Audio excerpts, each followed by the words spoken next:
ఒక మాట 10 మాటలై అది పాట కావాలని ఒక జన్మ 10 జన్మలై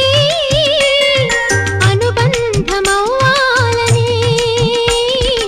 అన్నిటా ఒక మమతే పండాలని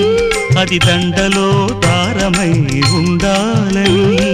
అన్నిటా ఒక మమతే పండాలని అది దండలో దారమై ఉండాలని కడలిలో అలలుగా కడలేని కలలుగా నిలిచిపోవాలని పాడవే కోయిలా పాడుతూ పరవశించు జన్మ జన్మలా నా గొంతు శృతి